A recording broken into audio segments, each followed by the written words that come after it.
My name is Arne Höcker. This is Avital Ronell. We are both the organizers of this conference, the Sirens Go Silent, commemorative colloquium for Friedrich Kittler, and I welcome all of you to New York, to Deutsches Haus, and to NYU. We have already had this wonderful opening that many of you attended yesterday night, that Avital did a beautiful job in performing and bringing us back into memory in pictures, images, in beautiful words, and with beautiful people. Friedrich Kittler. My job.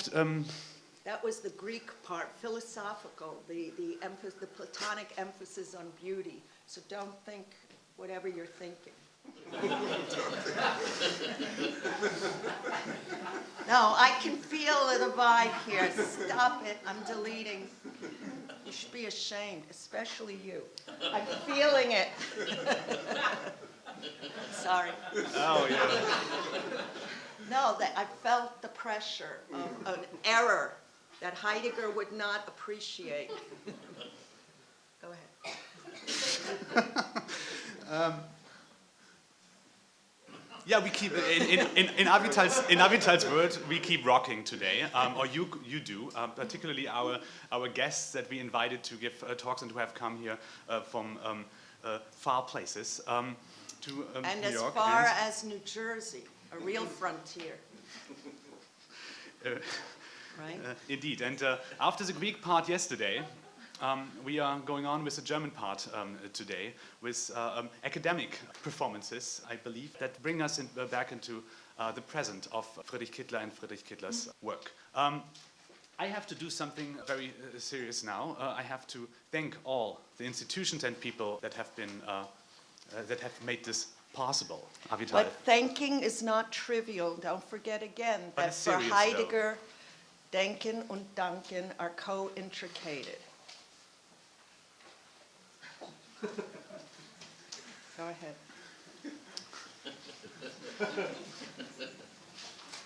I want to thank Avital. Now you're thinking. Oh no, that was intuition. No, I indeed want to thank Avital for. Danke.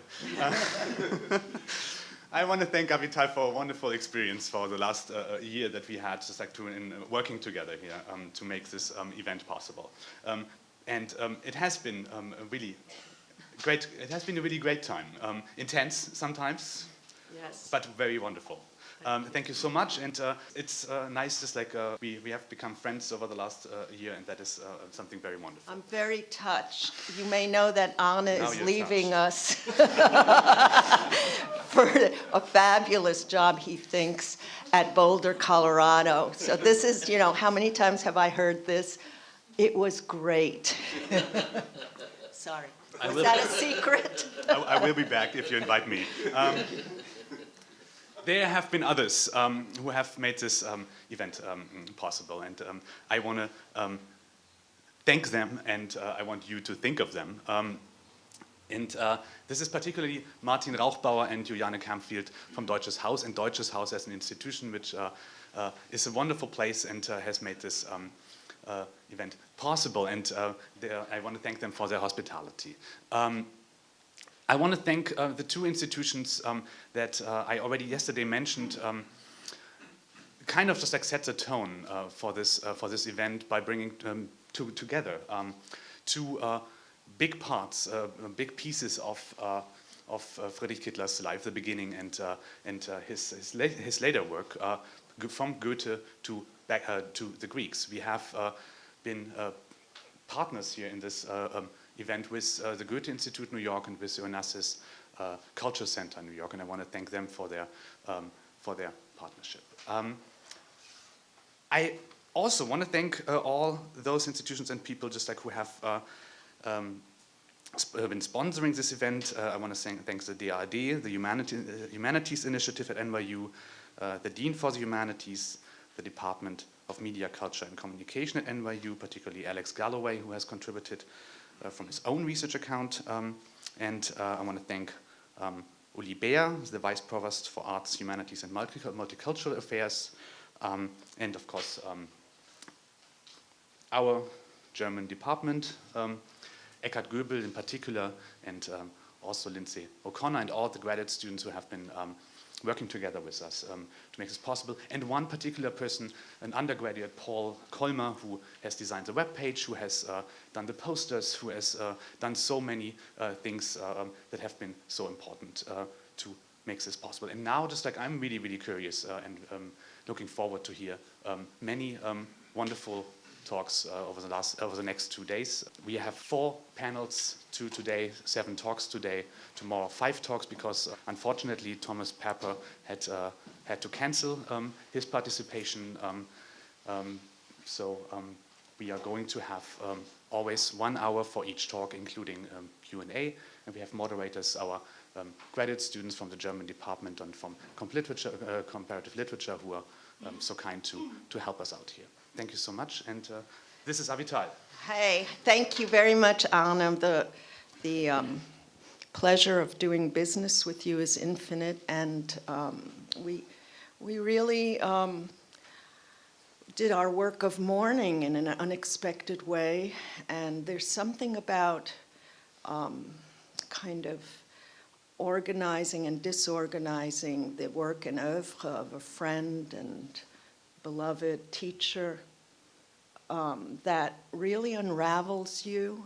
And I went through, I don't think you need to hear this because it's rise and shine right now, but I went through an unexpected depressive place and passageway, maybe many of you did too, in just gathering myself around the name and person and oeuvre of Friedrich Kittler, with or without that A.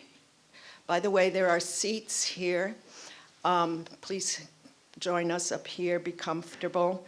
So Friedrich, of course, puts us in a series of double binds. He would always talk of the Bildungs blah, blah, blah. And here we are in the university that we tried to inscribe last night as a problematic site, yet an essential site from which so much does get done and undone in weird ways that sometimes follow a stealth and subterranean logic. The way the Bush and Cheney gang, for example, went after an academic signature, that of Leo Strauss, to institute their disastrous politics, is something that we still need to reflect on. Is the university a foreign body, or does it pump and transmit all sorts of pernicious messages and actions? The CIA recruits from Princeton. Okay, enough of New Jersey now. And so on and so forth. So the university is not that phantasm of an ivory tower, and no one tried to be as activist ever in the history of philosophy as Heidegger was when he was a rector, you know. So is it sometimes a sanctuary? Has it become a safe haven for certain kinds of dissension or activist breakthrough or breakdown? Or is it the place that actually undersigns and underscores certain reckless and frivolous historical behaviors and grammars? This will remain our question. This is a kind of French inflection, which is to say, to name, since Foucault and Derrida and the rest of them, where you're speaking from, and not be unconscious or suppose that it's a neutral site, right? So we're speaking from a so-called university, as Friedrich would say. So our task is to constitute a legacy. And in many ways, last night, we took the liberty of pulling his legacy in a certain way and opening up all sorts of dossiers, torpedoing others, and I won't repeat all of it, but the fact that Friedrich at once, and this is part of the legacy of double binding, he double binds us to his name in so many ways, that he's a guy's guy, but he also was very committed to inscribing and naming the place of the so-called feminine in the histories of technology. You know, when a plane is about to go down, the voice switches to a feminine voice. So, crashing along, one of the things we want to consider is the off-ramp that Friedrich crucially constructed for us. Like, why did so many of us have to take the off-ramp away from the highway and autobahn of Germanistic and travel into the zones and burbs of media technology? What kind of a refusal does that constitute and imply?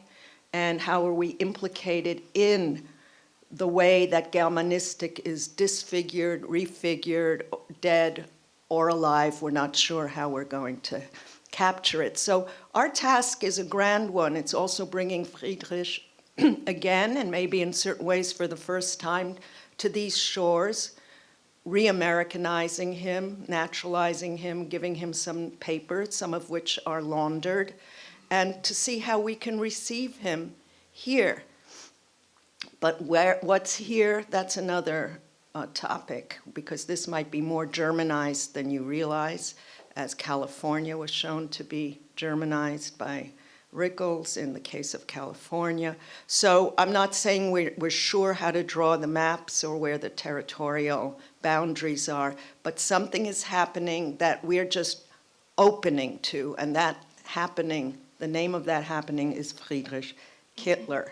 I'm very, very proud to welcome so many of my great friends and frenemies here, and to be able to listen with my nervous little rabbit ears to what you're going to say. You know, that was the exemplary stance and posture that Heidegger recommended for thinking, to put on your nervous little rabbit ears, which also means if rabbits listen in that way and think in that way, that they're about to be pounced upon.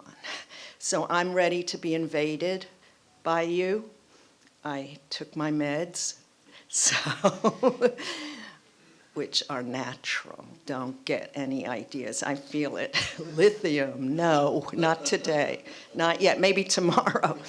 So we're very, very proud to also have a stunning student body and graduate students who have inspired us and helped us, and the us is a little destabilized right now, but who are more than students at every moment, who teach, who come from everywhere, that and who create sites and territories in remarkable ways.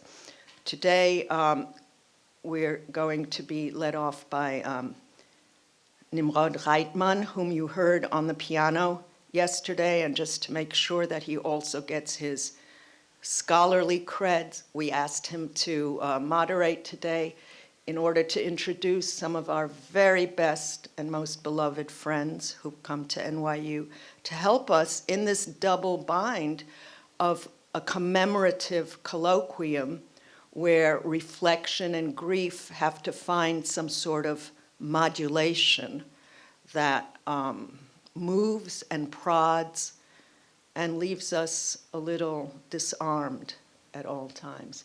Thank you for all those who have supported and are supporting and who are here and sitting here. Even the posture of seatedness is something I don't take for granted. If you need to stretch or something, feel free to do so. And let us together summon our teachers, our friends, those who are not here, those who were here, and those who are arriving.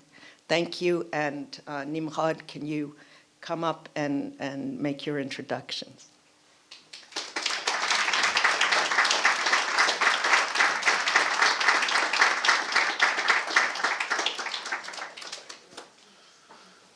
So I'm very, very happy to open the first session of the first day in which we will have three wonderful speakers, Professor Elisabeth Weber, Professor Rodriguez Kempe, and Professor Bernhard Ziegel. I'll introduce every individual speaker, after which we'll have a session of Q&A.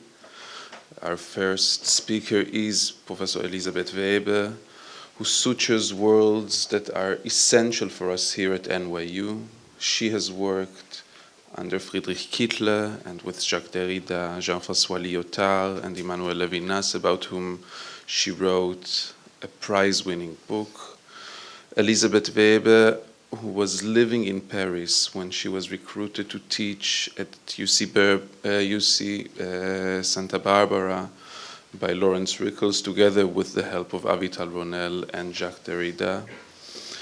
After Wolf Kittler was chair of the German department at Santa Barbara, following the 6 years of Professor Rickles, Elisabeth Weber is currently chair, and she is also holding the prestigious prize of the Alexander von Humboldt, right? The Guggenheim. No? She has won in the past the Alexander von Guggenheim prize, and today she will let us welcome Professor Weber, talking about Nightblack, formatting love. In recent years, Friedrich Kittler's work has repeatedly been associated with the project of Heidegger's Seinsgeschichte.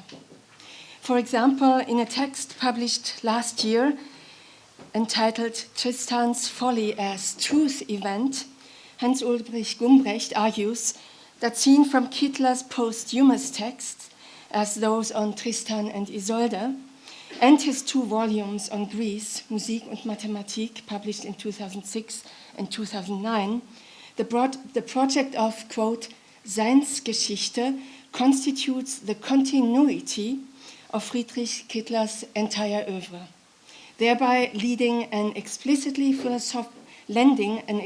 philosophical ground to the early texts as well, end of quote. The term Seinsgeschichte is simultaneously easy and hard to translate. Literally, it is the history of being. What is meant is, to quote a rough definition by the philosopher John Macomber, the uncovering of epochal transformations in being, which lie wholly beyond, yet govern everything else that happens. According to Gumbrecht, Kittler's text on Tristan and Isolde discovers the latter's potential to unveil Seinsgeschichte, that is, its actual occurrence as truth event. In this reading, Friedrich Kittler, the great theoretician of media, who often quoted philosophers only to deride them and to resolutely distance himself from them, would be himself not just a philosopher, but, to use Heidegger's language, a thinker. And a thinker of nothing less than Seinsgeschichte, in the sense, to quote Heidegger, that the destiny of being devolves upon the thinkers.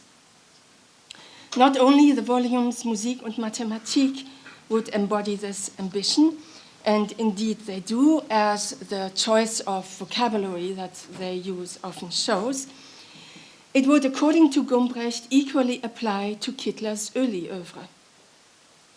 For scholars mostly familiar with Kittler's early work, this characterization was and continues to be startling. In 1989, David Welbery advanced an argument perhaps no less startling, although of course very differently so. In his brilliant foreword to the English translation of Kittler's Discourse Networks, Welbery writes, "The point at which discourse networks reveal most sharply their specific impress is in the pathologies they produce. Just as post-hermeneutic criticism, which is how Welbery defines Friedrich Kittler's work, just as post-hermeneutic criticism focuses on the difference between information and noise, sense and nonsense that defines every medium, so too it attends to the difference between normal behavior and aberrance, including madness, that lends every cultural formation its identity.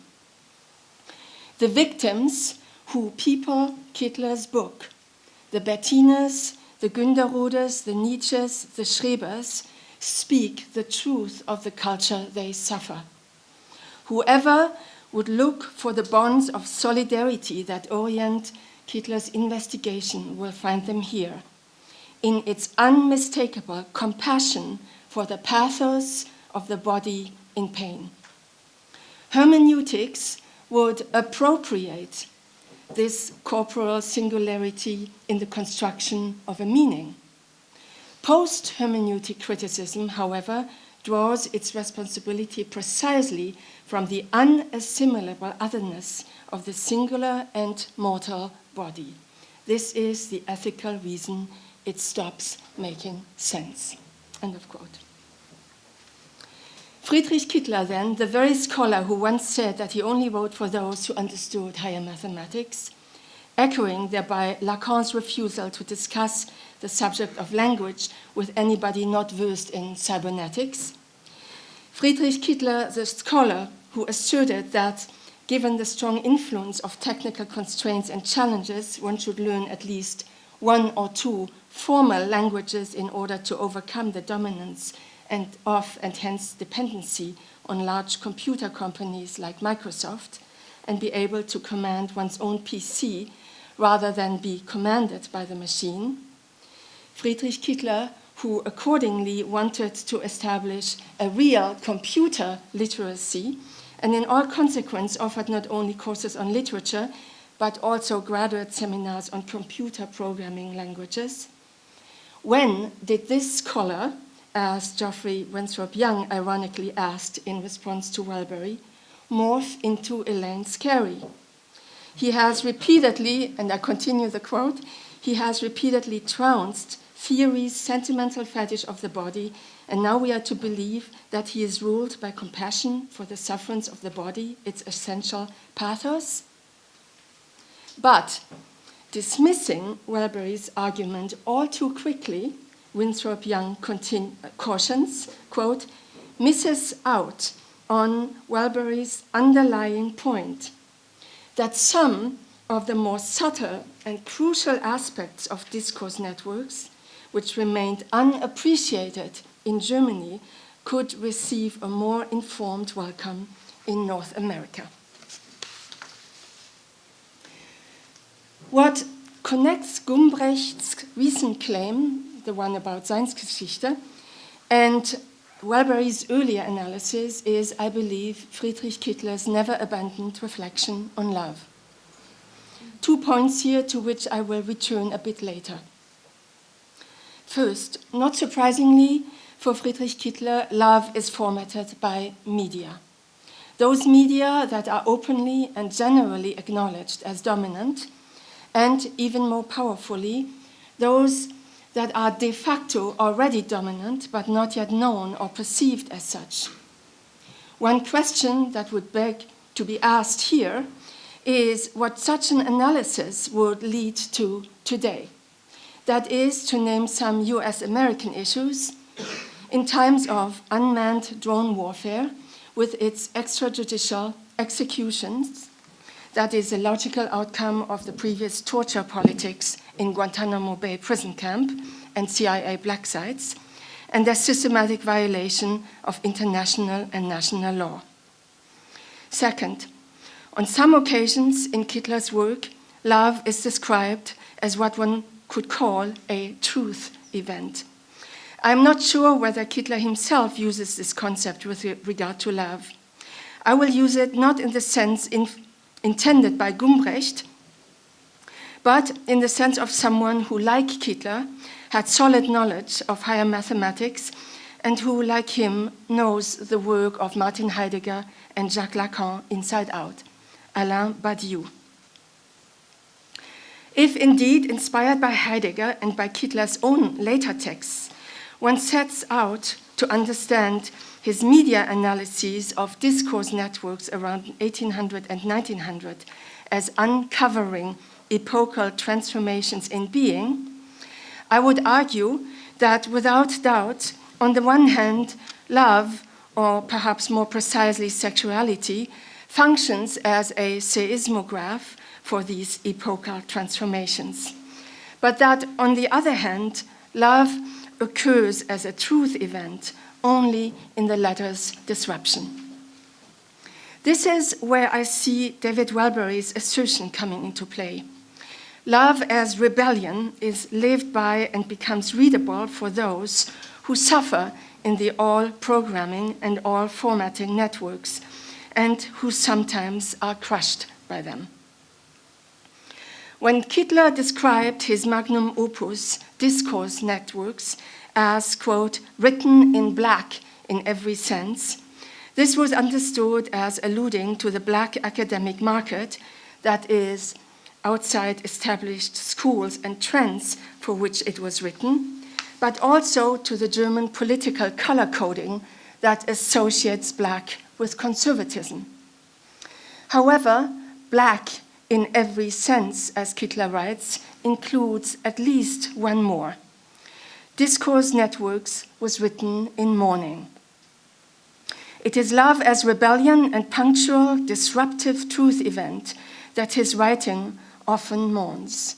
The 2 volumes, Musik und Mathematik, celebrate but also mourn love openly and with great pathos. Greek, or rather the Sirens, love as freely flowing, unconcealed truth of being, long lost but discoverable for the free.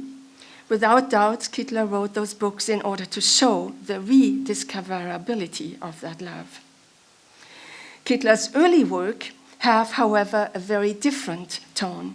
They do mourn love, but discreetly and irreverently so. One such text, Writing into the Wind, Bettina, and Avital quoted last night from it, spells out love as a truth event in the sense of a rebellious, joyous, bold, if fragile, disruption. Before getting there, let me pause over other reasons why not only Discourse Networks, but most of Kittler's oeuvre is written in black. Whoever wants to read gramophone, film, typewriter has first to pass through, if you will, 2 massive arches of mourning, the preface and the introduction, both dated 1985. 4 quotes to substantiate my claim. Almost 30 years later, these quotes have not lost one bit of their sharpness in assessing the situation in which they were written and in which we read them today. Number 1, from the introduction. All the orders and judgments, announcements and prescriptions, military and legal, religious and medical, that produced mountains of corpses were communicated along the very same channel that monopolized the descriptions of those mountains of corpses. Number 2, the first page of the preface. Increasingly, data flows once confined to books and later to records and films are disappearing into black holes and boxes that, as artificial intelligences, are bidding us farewell on their way to nameless high commands. Number 3, the second page of the preface. At the turn of the 19th to the 20th century, the terror of the novelty of technological media was registered more acutely than in today's alleged media pluralism, in which anything goes, provided it does not disturb the assumption of global dominance by Silicon Valley.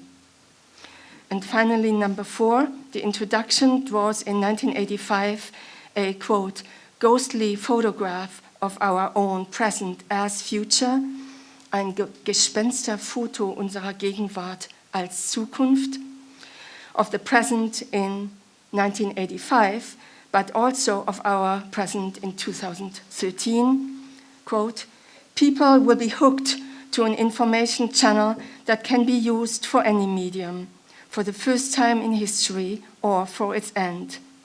Once movies and music, phone calls and texts reach households via optical fiber cables, the formerly distinct media of television, radio, telephone, and mail converge, standardized by transmission frequencies and bit format. The optoelectronic channel in particular will be immune to disturbances that might randomize the pretty bit patterns behind the images and sounds. Immune, that is, to the bomb. The Pentagon is engaged in far-sighted planning. Only the substitution of optical fibers for metal cables can accommodate the enormous rates and volumes of bits required, spent, and celebrated by electronic warfare. In the meantime, pleasure is produced as a byproduct. People are free to channel surf among entertainment media. After all, fiber optics transmit all messages imaginable, save for the one that counts, the bomb. These are the premises of Kittler's work. Everything else is placed in that light, or rather, in that blackness. Mountains of corpses in the past of the monopoly of writing, and the bomb looming in the future. What Kittler writes about love is never unaware of this arc of mourning. Let me then briefly return to the 2 points about love I mentioned earlier. First, programmed love. The argument of the discourse networks in 1800 is well known. I will nonetheless quickly summarize it. Kittler contrasts two codifications of love: the medieval clan on the one hand, and the invention of educated bourgeoisie in the 17th and 18th century with its nuclear or conjugal family on the other. Jeffrey Winthrop Young succinctly summarizes the argument as follows: drawing a sharp contrast between two very different body-medium links that represent two very different ways that writers evoked and readers experienced love, Kittler first presents Paolo and Francesca, Dante's infernal couple, whose doomed love drastically short-circuits texts and bodies, leading them to physically reenact the adulterous love story they had been reading out loud. Their narrative, in turn, manages to physically knock out their spellbound listener. Against this, Kittler sets the equally ill-fated love recorded by Goethe of Werther and Lotte, who celebrate a far less physical but no less delirious communion by allowing their souls to share the spirit of Klopstock's beloved poetry. Paolo and Francesca's impassioned bodies cede to Werther and Lotte's yearning souls. Nameless desires communicated by an anonymous text make way for the spirit of authorship, and manuscripts to be read aloud in the company of others are replaced by printed books to be devoured in solitary silence. End of quote. In patient text analyses, Kittler shows that we must emphasize that, quote, power stands over the entire relation. The discursive net called understanding has to be knotted. Over the free space of hermeneutics, there stands, as above every language game, an order word. This command is the unique knot that itself will not and cannot be understood. The state remains closed off to every hermeneutics, because understanding, despite its claim to universality, is one speech act among others. It cannot get behind the speech act that instituted it. Texts that are part of the hermeneutic net allow the power that governs them to come to light only in a masked fashion. End of quote. To put it in a nutshell then, the by now famous argument of Dichter Mutter-Kind and of discourse networks is that love in 1800 is coded as mother love, through which authors and Staatsbeamte, authors and public servants of the Prussian state, are equally produced, Goethe being the prime example of both. I don't have sufficient time to describe the discourse network of 1900, so let me jump to the discourse network of 2000, which Kittler outlined in a short text entitled The Programmed Eros, Love in the Age of Technical Media, from June 2001.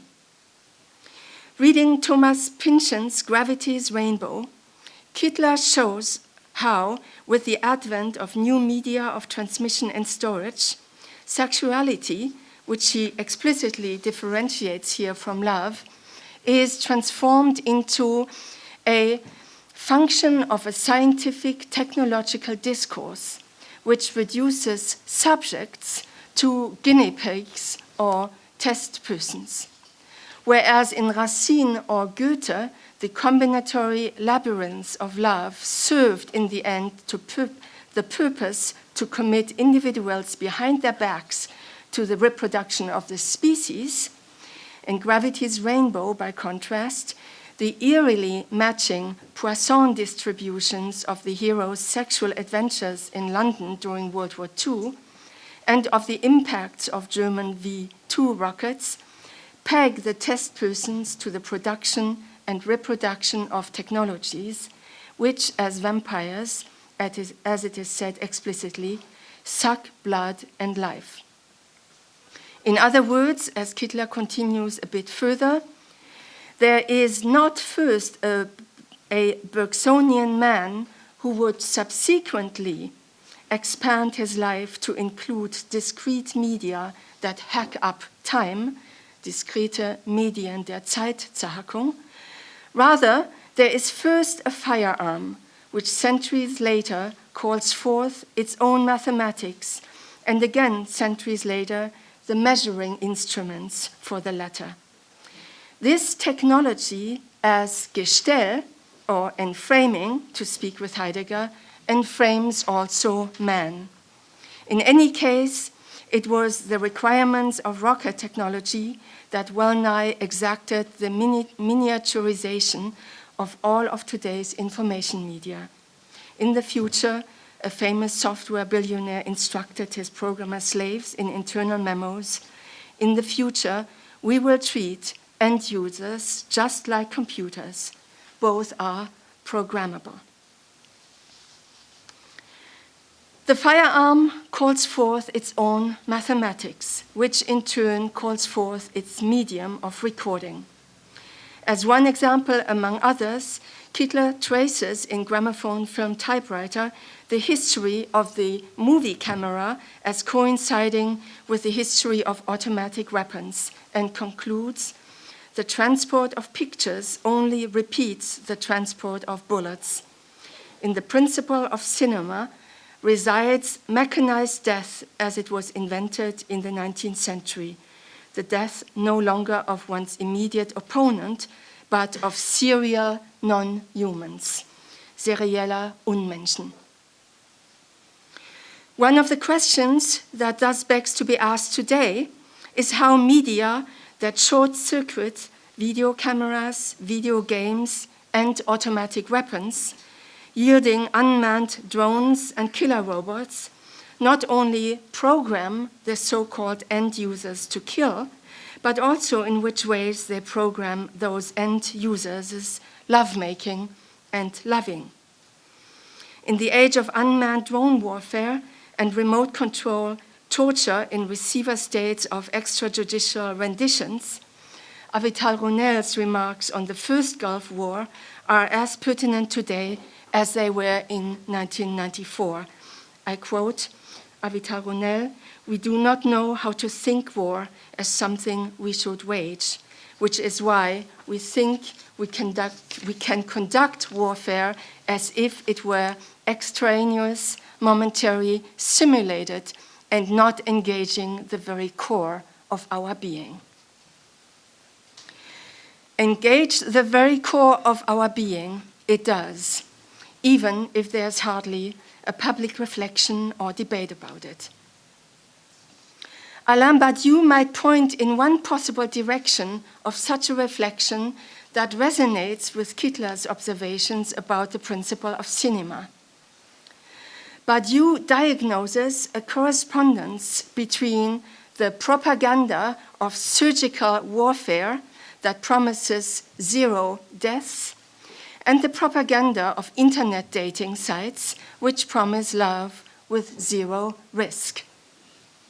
Of course, as Badiou points out, in reality, the risk factor is never eliminated. Rather, quote, the publicity of no-risk internet dating sites, like the propaganda for imperial armies, says that the risks will be everyone else's. If you have been well trained for love, following the canons of modern safety, you won't find it difficult to dispatch the other person if they don't suit. If he suffers, that's his problem, right? He's not part of modernity. In the same way that 0 deaths apply only to the Western military. The bombs they drop kill a lot of people who are to blame for living underneath. But these casualties are Afghans, Pakistanis, Yemenites. They don't belong to modernity either. Safety first love, like everything governed by the norm of safety, implies the absence of risks for people who have a good insurance policy, a good army, a good police force, a good psychological take on personal hedonism, and all risks for those on the opposite side. End of quote. Does it then make sense to speak about my second point, love as truth event? If there is, in Kittler's earlier work, one figure of whom this could be said, it would be Bettine Brentano.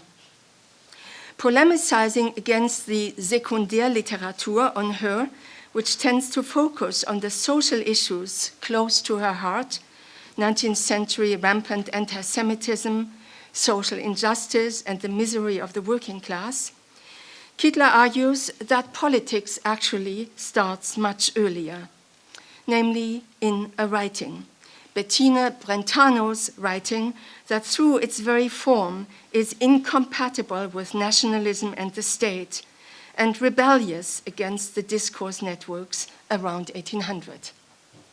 Bettine Brentano, thus, is an example for the very possibility of difference or of differences within a discourse network. Analogously, according to Kittler, Isolde, in the 12th century poem Folie Tristan, gambles, quote, in the game of games with the God of the Christians, setzt den Gott der Christen aufs Spiel der Spiele, to subvert the social order by publicly making love with Tristan. I would argue, though, that the difference between Bettine and Isolde is significant. Whereas with Tristan and Isolde, what remains is, to quote Badiou, the meltdown concept of love. In Bettine's écriture automatique, as Kittler calls it, love disseminates unpredictably and irresistibly. As Alain Badiou describes the story of Tristan and Isolde, the two lovers met in something like a heroic act, for one was enacted against the world. Love is consumed in the ineffable, exceptional moment of the encounter, after which it is impossible to go back to a world that remains external to the relationship. Bettine Brentano, on the other hand, challenges this powerful artistic myth as existentially, seriously lacking. As Kittler's essay shows again and again, Bettine Brentano never enacts her love against the world. It is never a heroic act for one. Too infinite is the world, and too boundless her passion. To give you a little sample of Bettina's writing, surely melodies are God-created beings that go on living in themselves. Every thought brought forth from the soul alive. Man doesn't generate thoughts, they generate man. Oh, a little linden flower just fell on my nose, and now it's raining a bit. What am I writing rubbish here? And can hardly read it anymore. It's getting quite dark. Too beautifully, though nature spreads her veil. So luminous, so transparent. Now the souls of the plants are starting to roam about, and the oranges in the shrub. And the fragrance of the linden, it comes flowing over, wave after wave. It's already getting dark.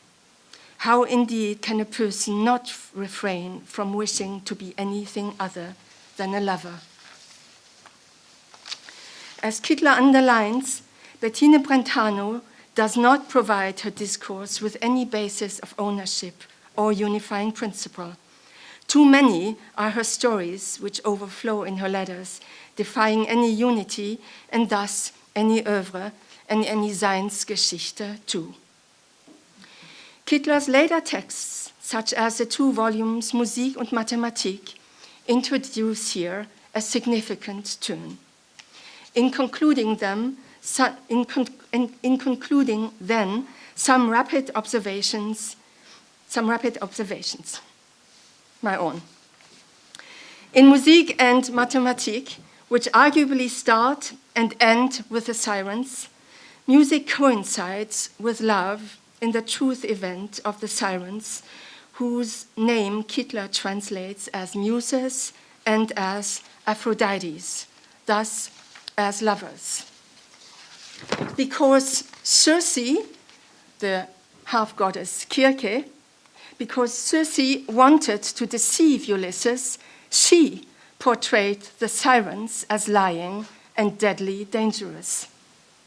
Through this portrayal of truly seinsgeschichtliche consequences, the trinity, if I may, of women in the plural, music and love, was violated and concealed, resulting in a repression of all 3 that was cemented with Platonic philosophy and monotheism, and has been ever since. The West believed Circe instead of reading Homer closely. In the Roman and all subsequent empires and their cities, the Sirens go silent.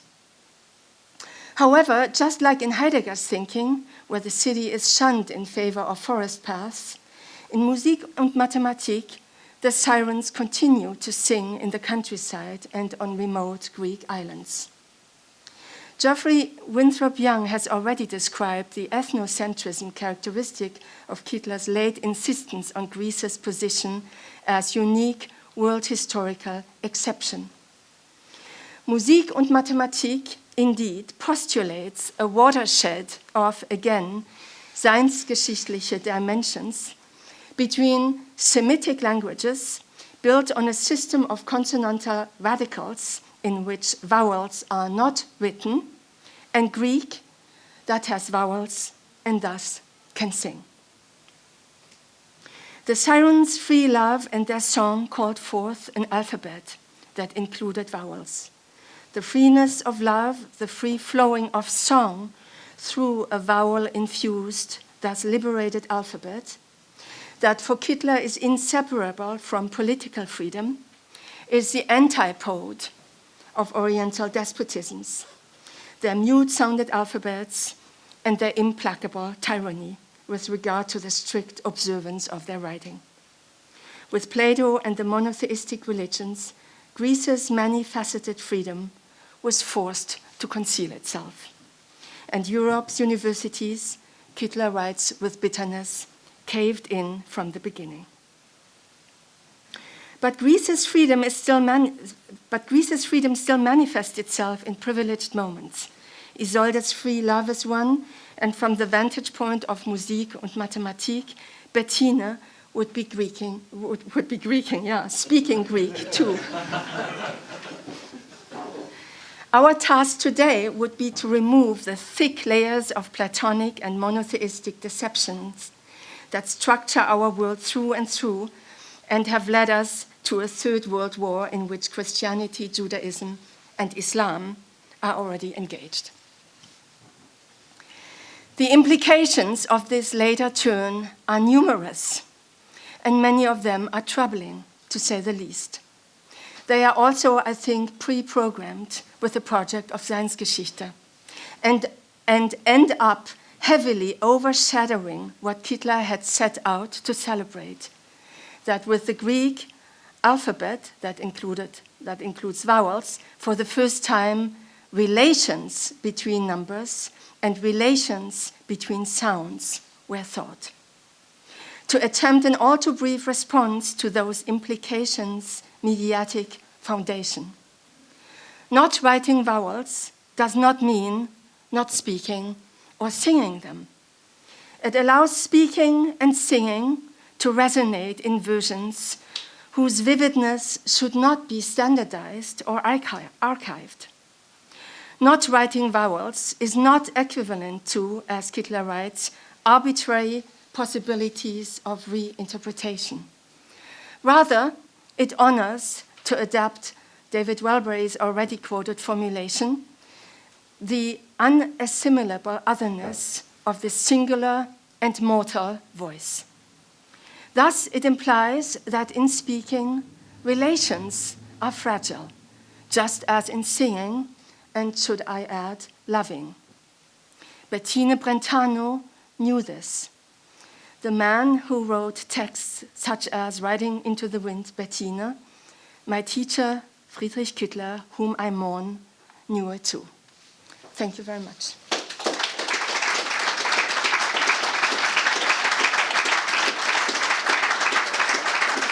Thank you very much, Elisabeth. And we're now open to questions. I would be extremely grateful if you might be able perhaps to elaborate on the transition that you have designated halfway through your lecture from Francesca de Rimini and Paolo, and this carnal and yet very, very poetic and not carnal at all when they were redeemed into what seems anti-carnal and actually the most carnal love consummation of Lotte and Werther, especially with regard to Kittler's later oeuvre on love and music and the resistance to notation in regard to the poem. Well, I was basically trying to, of course, in a very abbreviated form, to describe or to summarize the well-known thesis by Friedrich Kittler of the transition from the 1800s, from the discourse network of 1800 to the discourse network of 1800, of course 1900 I left out because it's just, it would have taken too much time. But what Kittler observed is, or what he showed in his readings, is that, in the case of Dante's Divina Commedia, you have a very carnal love that is based on the reading of an anonymous text, right? And in 1800, this reading together, right? There's a small community, a community of two. Those two people read aloud a text that affects their bodies. And in the discourse network of 1800, this is radically changed into a discourse network in which bodies no longer speak to each other, but primarily souls. And the reading aloud is replaced by the reading in silence. So, and Kittler showed this, in his book Discourse Networks with other authors too. But the point here is that this discourse network is actually governed by what he calls an order world, right? That it is in the interest of the state. The state dictates this, as it were, and the state turns these bodies into, especially the author, into a public servant. And what I was basically trying to do is how can we, I mean, that was one of my questions that I tried to pursue. How can we read those governing discourse networks for our own needs today, for our own imperatives, I think, what the imperatives are to think for us, which would mean what are we today to do with this. But what has been intriguing me in the recent literature on Friedrich Kittler's work is this insistence on the Heideggerian heritage, which indeed, if you read Musik und Mathematik, it is very, very openly a very Heideggerian project. I mean, I think it's probably the most Heideggerian book that Friedrich Kittler has written. And it is, to be honest, I engaged on this subject before having read Musik und Mathematik. And quite honestly, I think if I had read Musik und Mathematik before committing to my topic, I wouldn't have chosen that topic. Because to my great astonishment, I discovered that the entire book was about love. But it seems to me that love is approached in these books from a very different way and far less irreverent and far less rebellious than, for example, in this short text on Bettina. And of course, as I said, I mean, I don't want to repeat my own paper here, but the focus on Greece has a lot of very, very troubling consequences and overtones. I don't know whether I'm actually responding to your question, but... These things may seem like a very commonplace thing to note, but nonetheless, I want to thank you and note that you opened today. I wanted to ask, perhaps, if you're inspired to respond at all, about the seemingly two trajectories of, to hippify it, love and war, that traverse your presentation and paper. And I was thinking in terms of another circuitry, how Friedrich dropped out of the psychoanalytic grids, or off the grids that psychoanalysis might have proposed, where love and war are not extricable, but co-implicate in terms of all sorts of terms that, well, we don't have to go necessarily all the way to a bataille and eros or destructive jouissance. Wow, Bataille really did it. The destructive edges or the warlike encounters and strategies and battle plans, what Lacan called in terms of love, which he said was always also a military service, in some ways implicate each other and become a neuralgic point. I guess one way to rephrase or clarify my focus here and question is, what happened when psychoanalysis dropped out of, or did it, of Friedrich's considerations and obsessions with love, and isn't love also a way of waging war, sacrificing body, and so on and so forth? And that's the good parts, guys. Thank you. Well, it's a big question. I mean, I don't think that, I haven't reread Friedrich Kittler's work systematically now from the early beginnings to the end, so I wouldn't be able to pinpoint this, but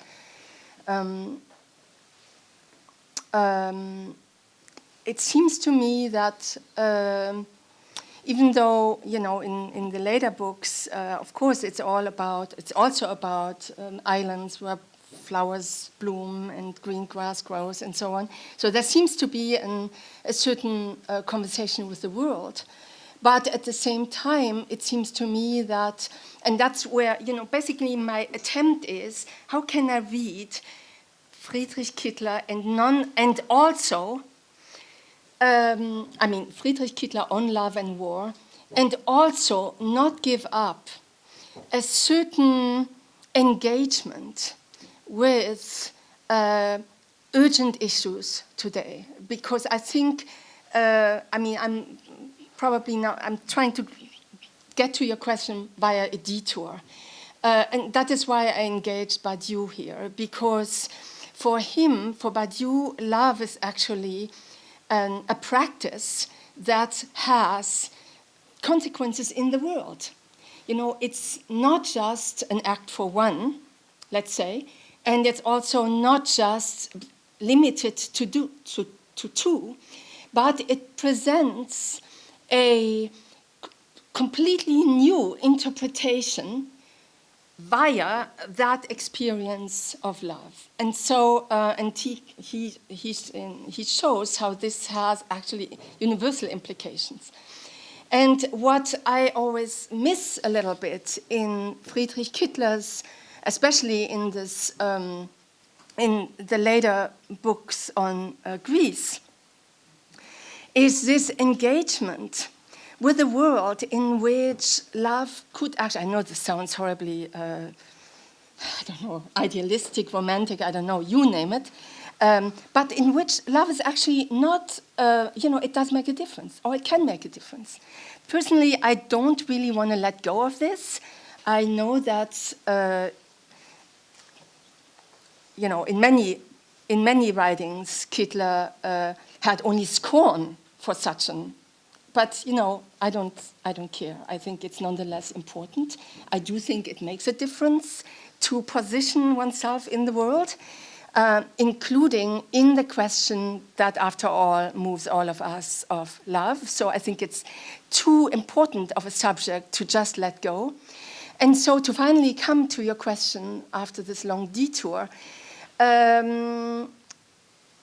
it sounds sometimes as if, on the one hand, you have the condemnation of anything monotheistic as leading necessarily to Armageddon. And unfortunately, I'm not really exaggerating here.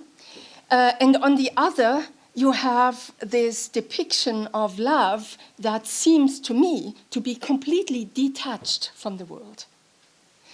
And so for me, really, the thought experiment here is, how can I work with what Friedrich Kittler said about love, primarily in those earlier texts? How can I work with that and at the same time try to attempt a reflection on issues that are issues of life and death for us? So, I'm not willing to just leave it to the sirens.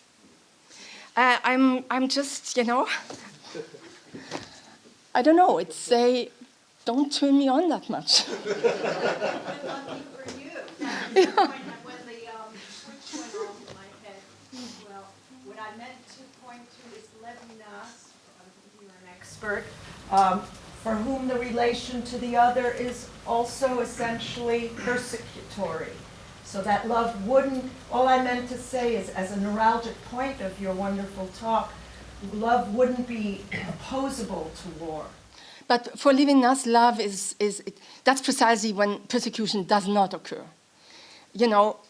For Levinas' thinking of love, which I'm also not very happy with, I have to say.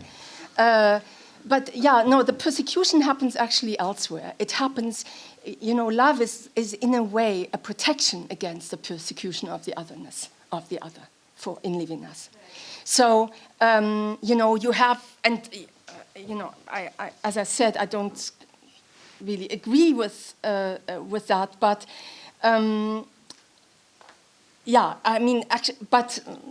nonetheless, Levinas would not be here. The author,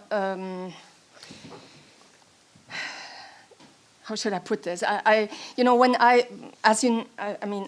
you said earlier, I was a student of Friedrich Kittler's, and he was very unhappy when he learned that I was doing my dissertation on Levinas. I mean, that was as close to a betrayal as you could get, even though I didn't think it was a betrayal. But it's hard for me indeed, and that's why I'm stammering here. It's very hard for me to think Friedrich Kittler and Emmanuel Levinas in one sentence. I mean, that's kind of, how should I do this? It doesn't work. So I think Levinas doesn't help us out here. Yes, Heidegger, again and again, and Avital spoke of his infinitive love to Heidegger and unconditional love. But there was another unconditional love that Friedrich had, and that I think lasted at least as long as his love to Heidegger, and that is his love to Roger Waters, the mastermind of Pink Floyd. Mm-hmm. And so if you read music and mathematics, you have always these allusions to Pink Floyd, and of course there's also Jimi Hendrix behind. All of them he found there already some kind of Greece when think of Jimi Hendrix, When the Gods Made Love, or these investigations into the last few mumbles on Dark Side of the Moon, where you hear a whisper, "It's all for the fucking gods, Marshall." So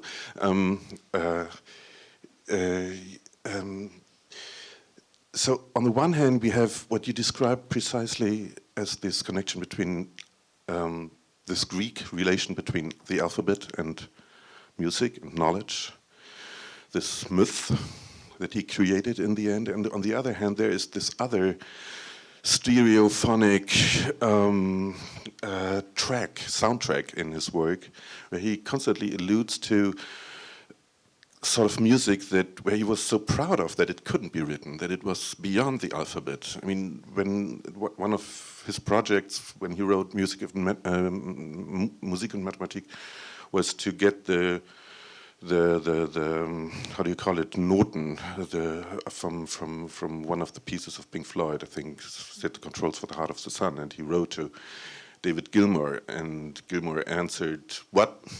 You mean sheet music?" No, it was just some chords on the guitar now, and he was very happy about this answer. I mean, it wasn't what he expected. Mm-hmm. He would have loved to reproduce these sheet music, but he was very happy about that it wasn't written, that it couldn't be written.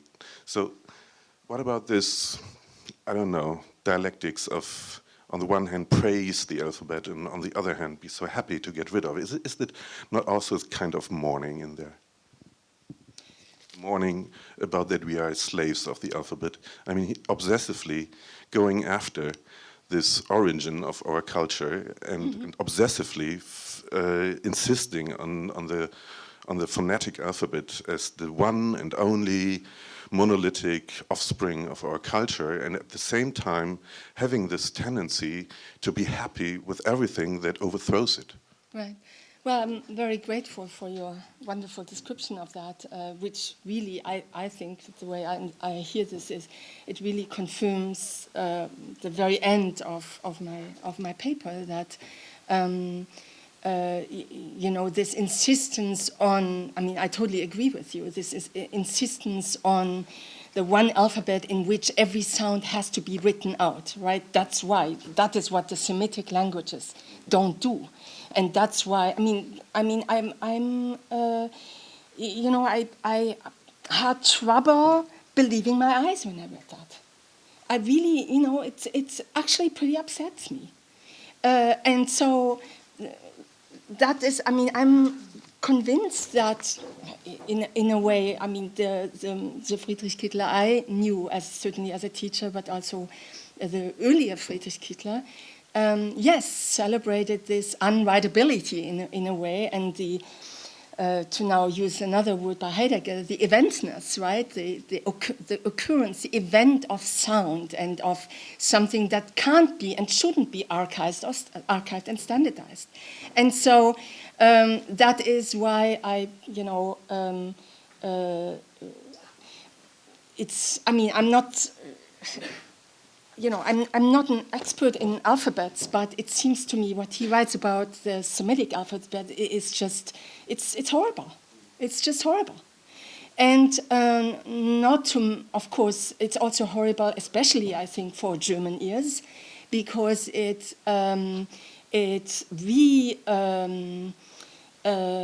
rings a lot of bells of authors, of German authors who had all kinds of horrible things to say about everything Semitic, right? So, my dismay and my... I'm startled and, not just startled. I actually can't stand it. I really can't stand it. And I don't want him to have written that, to put it all out there. So, yes, thank you, Bernhard. I totally agree with what you said. And I think it's wonderful the way you contextualized it. So thank you very much for that. Thank you for that interesting thought, because it covered so many bases in such a really detailed and intricate way.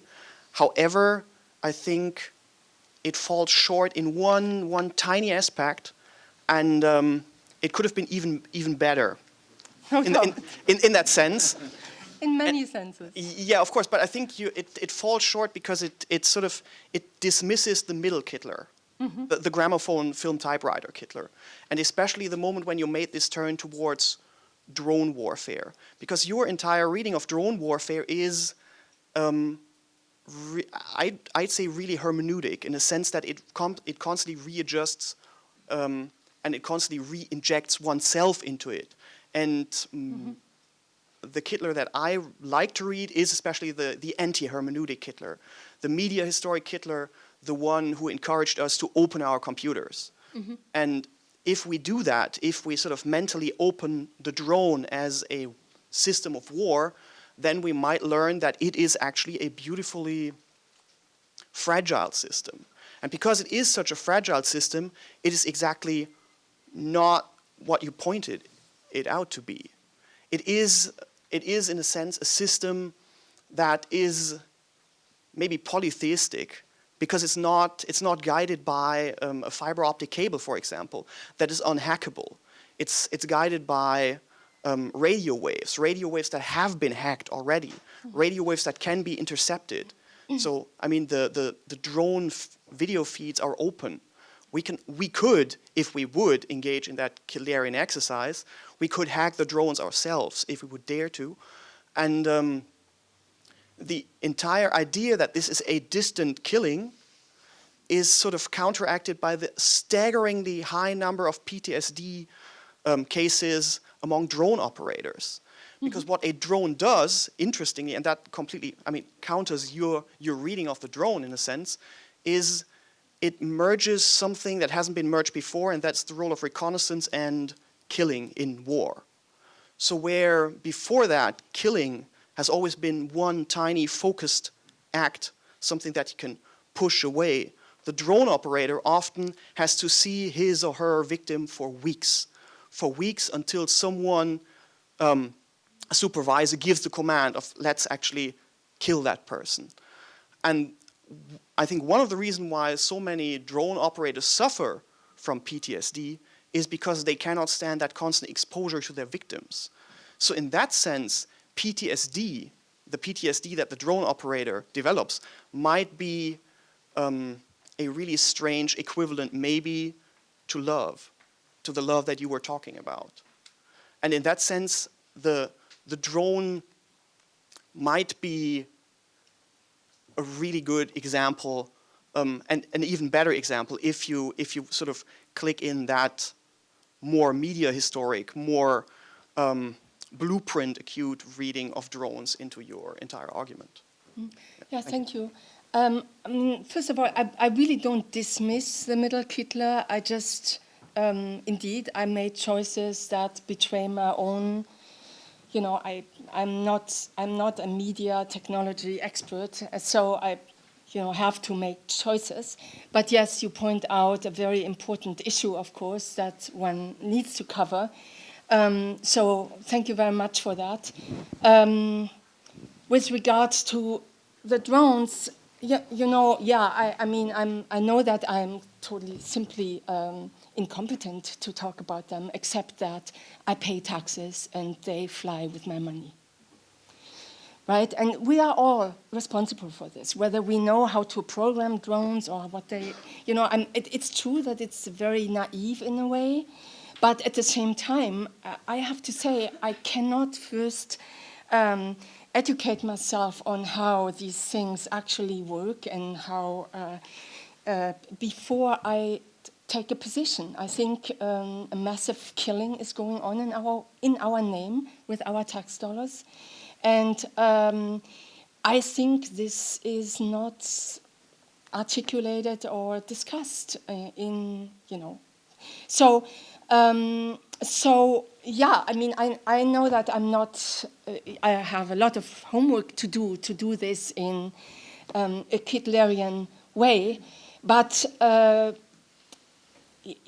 spontaneous reply to what you said is, what startles me is that we're supposed to first deal with the PTSD of the guys who fire them. And you're totally right, we need to do that.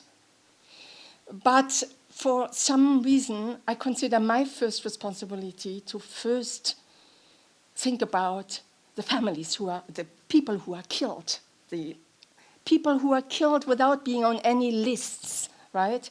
I mean, of course, I don't want to, I don't want to start here. I need to stop soon, I want to say. But my point really is that what Friedrich Kittler invites us to do is to think of our own loving in that context. And I think that is, with the suggestion you made, we would even do that, I'm sure, much, much better.